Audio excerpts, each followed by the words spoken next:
देखो बच्चों, इससे पहले वाले वीडियो में हमने एम्पेरिकल फॉर्मूला और मॉलिक्यूलर फॉर्मूला इनके डिफरेंट रिलेशंस देखे थे और इनसे रिलेटेड कुछ इंपॉर्टेंट न्यूमेरिकल प्रॉब्लम्स भी सॉल्व की थी। आज हम इन्हीं टॉपिक से रिलेटेड कुछ और इंपॉर्टेंट न्यूमेरिकल्स सॉल्व करेंगे, फिर हम नेक्स्ट टॉपिक लेंगे। ओके, तो फिर स्टार्ट करते हैं और फर्स्ट क्वेश्चन में आते हैं। तो देखो, फर्स्ट क्वेश्चन है कि कार्बन है 40%, हाइड्रोजन है 13.3%, नाइट्रोजन है 46.67%। तो इसका मॉलिक्यूलर फॉर्मूला क्या होगा? ओके, तो जब हम सॉल्व करते हैं तो सबसे पहले हम इन एलिमेंट्स के क्या ले लें? परसेंटेज। फिर दूसरा स्टेप होता है हमारा एटम्स को कैलकुलेट करना। तो वो कैसे कैलकुलेट करते हैं? जो भी परसेंटेज दी गई है एलिमेंट की, उसके एटॉमिक मास से डिवाइड करें। जस्ट ऐसा नहीं कि ये हो गया पहले कार्बन के लिए, फिर हम आ जाए हाइड्रोजन के लिए और फिर हम आ जाएंगे नाइट्रोजन के लिए, ऐसे। ओके, तो ये हो गया number of atoms of carbon, ये हो गया हाइड्रोजन और ये हो गया नाइट्रोजन। यहां आ गया 3.33, ये हो गया 13.3 और ये भी लगभग यही आएगा 3.33। अब हमें रिलेटिव नंबर निकालने होते हैं ऑफ एटम्स।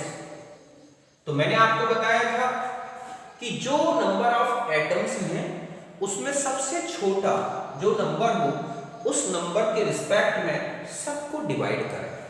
तो यहां पर हमारे पास 3.3 यहां पर भी है, यहां पर भी। ये दोनों में मतलब इस नंबर में, इस नंबर में, इस नंबर में ये छोटा नंबर है और ये भी छोटा नंबर है। हम इन सबको डिवाइड करेंगे तो 3.33 सॉरी ये है, तो ये आ गया 1।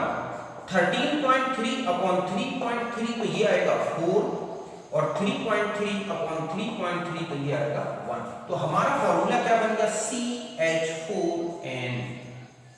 ये हमारा इसका फॉर्मूला निकलेगा जो कि हमें ये परसेंटेज दे रखा था। बिल्कुल समझ गए? इससे आगे सॉल्व नहीं करना। क्यों? क्योंकि हमें मॉलिक्यूलर मास नहीं दे रखा था। ये जो निकला यही हमारा एम्पेरिकल फॉर्मूला होगा इस कंपाउंड का। बिल्कुल समझ गए हो गया? ओके, अब हम नेक्स्ट क्वेश्चन में आ जाते हैं। बिल्कुल इसी तरह का क्वेश्चन है नेक्स्ट। ओके, उसको भी सॉल्व करते हैं। देखो क्वेश्चन क्या है हमारे पास? Two elements x and y combine to form compound, okay, in which having 76% of x, atomic mass है 75 and atomic mass y का है 16। तो हमें एम्पेरिकल फॉर्मूला निकालना है। तो सबसे पहले हम यहाँ लिखेंगे x का परसेंटेज कितना है, देखो आप 76 और y का कितना हो जाएगा 24%, यही हुआ। अब यहां पर हम आ जाते हैं कि एटम्स कैसे कैलकुलेट करें। हम लिखेंगे 76 अपॉन एटॉमिक मास, तो 75 और यहां पर है हमारे पास 24 और इसका एटॉमिक मास है कितना? 16। तो ये तो लगभग कितना आ जाएगा बच्चों? 1। ओके, और ये आ जाएगा 1.5 क्योंकि आप देखो डिवाइड कर, यहां पर ये तो होल नंबर में है बट ये होल नंबर में नहीं है, तो हम इसको लिखे 2 और इसको क्या लिखते हैं? 3।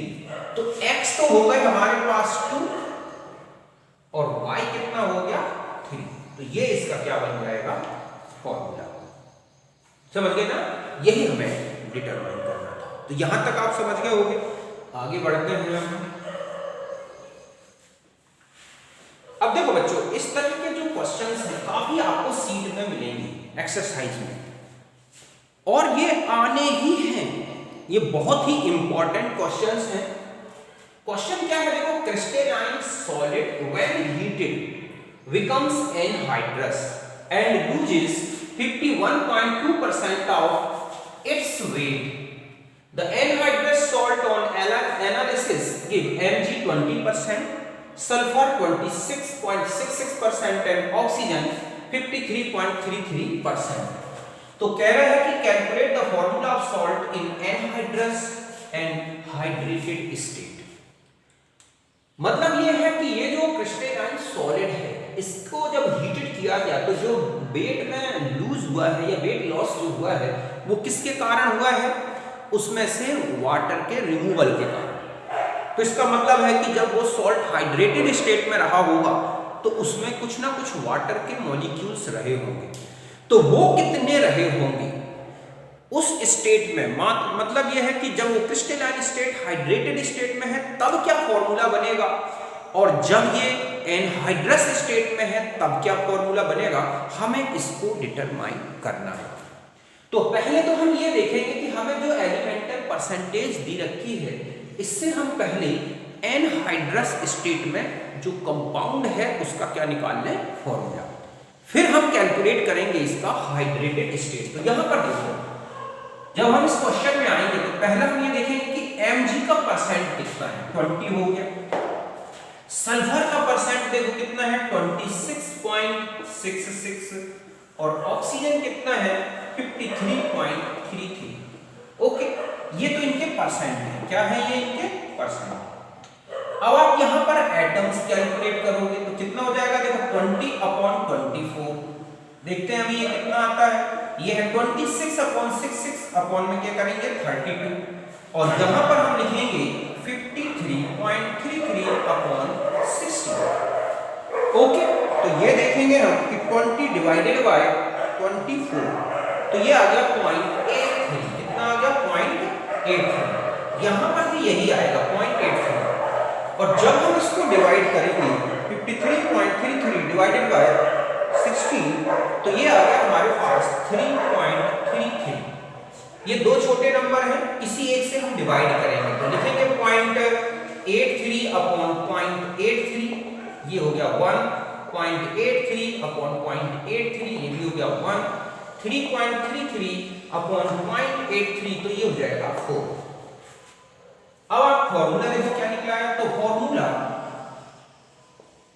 Formula of compound in anhydrous state, मतलब हमने यहां पर वाटर के कोई मॉलिक्यूल्स नहीं निकाले, केवल सॉल्ट का निकाला है। तो देखो MgSO, तो ये है 1, ये है 1, ये है 4, क्या बन गया MgSO4। तो ये तो निकला है हमारा एनहाइड्रस स्टेट में जो सॉल्ट है उसका formula.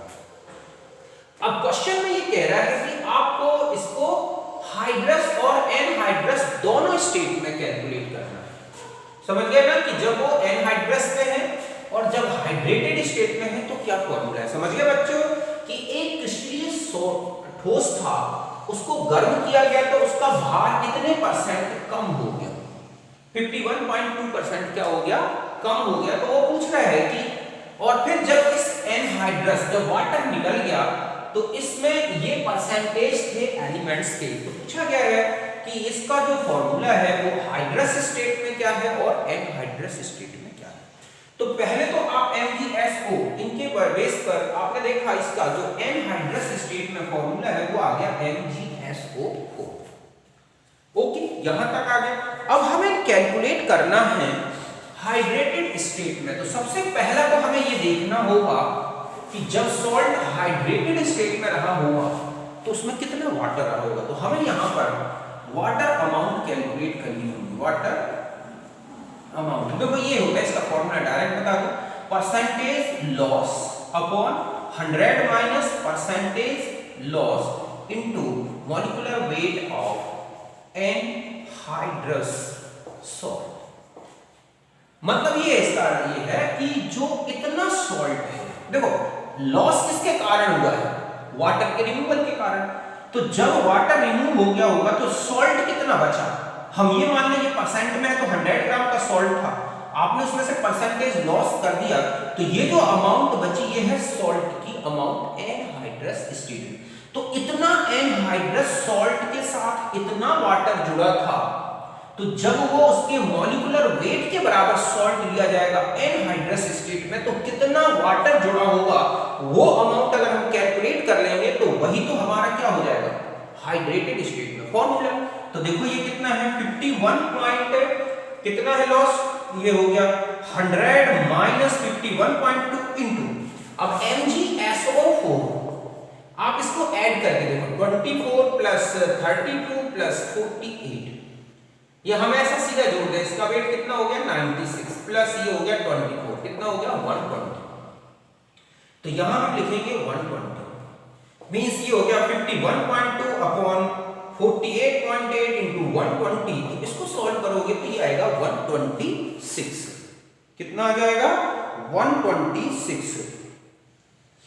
Okay, divided by 48.8 into 126 आ गया। ये ग्राम में वाटर की अमाउंट आ गई। अब हम यहां लिखेंगे NH2O कितना हो, तो 126 अपॉन 18 कर दो। तो देखो कितना आ जाएगा, डिवाइडेड करने से 18 से डिवाइड करोगे तो ये आ जाएगा 7। कितना आ जाएगा 7। तो हमारा फॉर्मूला बन जाएगा MgSO4 इंटू 7H2O। यही फॉर्मूला है इसका हाइड्रेटेड स्टेट। तो इस तरह के क्वेश्चंस आपको काफी मिलेंगे, आप इस तरह से बहुत ही इजी सॉल्व कर लोगे। तो मैंने आपको ये मेथड बता दी। इस तरह के क्वेश्चंस को कल मैं सॉल्व कर रहा था जब न्यूमेरिकल प्रॉब्लम्स एम्पिरिकल फॉर्मूले में, तो ये क्वेश्चन दिया था लेकिन वहां पर हमारा वीडियो रुक गया था, इसलिए मैंने आज इसको अच्छी तरह से डिस्कस कर दिया। अब इसी तरह का ये क्वेश्चन है, देखो ये कह रहा है कि मास लॉस इन हीटिंग और हीटिंग इज 46%, एल्यूमिनियम का परसेंटेज, पोटासियम का, सल्फर और ऑक्सीजन। तो हमें फॉर्मूला दोनों स्टेट में या हाइड्रेटेड स्टेट, तो हम देखेंगे एल्यूमिनियम, पोटासियम, सल्फर और ऑक्सीजन। ये कितना है देखो 10.50 अपॉन 27, ये हो जाएगा हमारे पास 15.1 अपॉन 39, ये हो जाएगा 24.8 अपॉन 32 और ये हो जाएगा 49.6 अपॉन 16। अब आप इनको पहले सॉल्व करो, बिल्कुल इजी आ जाएगा।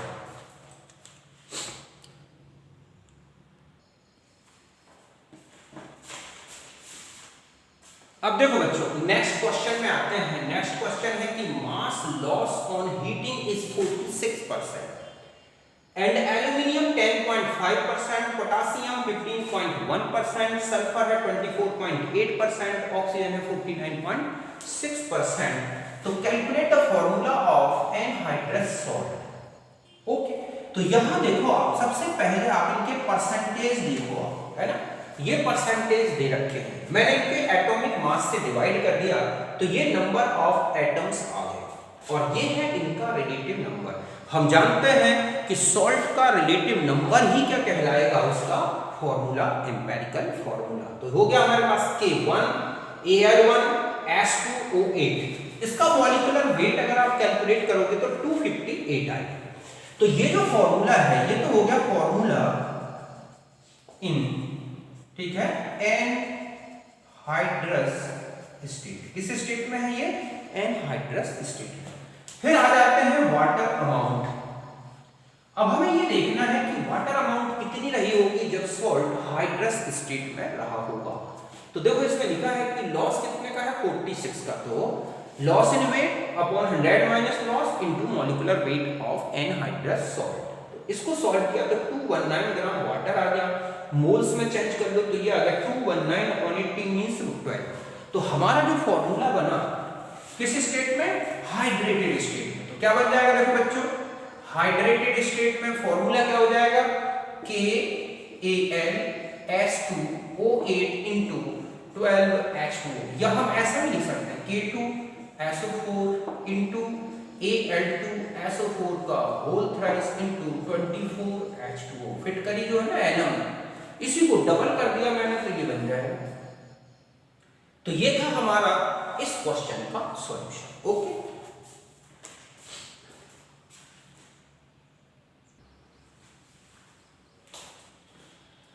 अब देखो बच्चों कुछ और इंपॉर्टेंट क्वेश्चंस बताता हूं मैं आपको। ओके, इसको हटाएं यहां से। अब देखो पहला क्वेश्चन है कि welding fuel gas contain carbon and hydrogen only. इसमें केवल कार्बन और हाइड्रोजन है।